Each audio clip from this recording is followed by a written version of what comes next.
I'm Dr. Cynthia Bucci. I'm a trauma anesthesiologist at R. Adams Cali Shock Trauma Center. I volunteered for the Haiti mission due to the devastation and the knowledge that there definitely was a need for medical care, and in particular a great need for anesthesia providers. I've been on medical missions before, so I was pretty comfortable and enthusiastic about volunteering my time. My role on the team, I'm an attending trauma anesthesiologist, so my role in the Haiti mission was to actually help get all of the anesthesia equipment and anesthesia supplies together, and that began back here in Baltimore about a week prior to departure. And that was logistically difficult, but we got it done.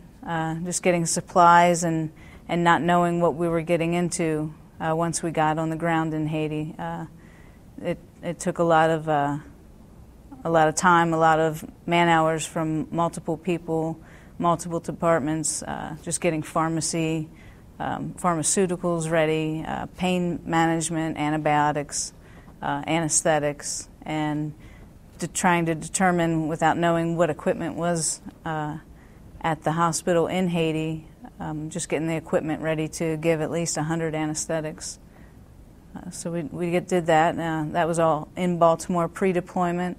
And then once we were deployed, once we got into Haiti, I provided analgesia, which is pain management, and also anesthesia for surgical procedures. One particular case that stuck in my head was this young woman. She hadn't slept for days due to the emotional state she was in addition to her pain that she was in. She was in such severe pain for several days. And when we got to her, we brought her in for surgery on one of her lower extremities. And we provided her minimal to no sedation, but we gave her a spinal anesthetic, which essentially numbed her from her waist down. And just that pain relief allowed her to sleep. And she slept for hours. She was arousable, but she slept pretty much the whole day. And we just kept her with us and kept doing other cases. But she was so grateful just to have that pain relief and be able to sleep. And that was pretty remarkable. The conditions were devastating. It's a third world country. So on top of the third world poverty, you have this devastation, this earthquake, which damaged numerous homes, all of the government, Ministry of Health, Ministry of Finance. There was a lot of chaos in the streets because now instead of having a handful of homeless persons in the street, now you have millions of people. And even in the buildings that were still standing, the Haitians were afraid to go back inside them. So everyone pretty much lived outdoors in tents, whether it was in a neighborhood or in the city of Port-au-Prince. People are bathing in the streets. There's, dogs roaming in the streets. There's babies crying. There's children without parents. So it was very chaotic. There was military presence there. There was the presence of the UN as well, handing out rations. So in terms of the conditions, they were still very dire, and poverty-stricken on top of being this disaster. The conditions for us was like glorified camping. We ended up in a school building, a grade school building, and our group of about 20 people, we had 10 people in each of 2 classrooms.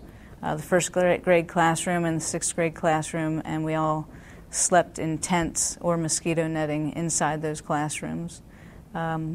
We did have the fortune of having running water to shower with. We had brief, cool showers. You could not drink this water. We had bottled water, but we did have running water to keep clean once a day.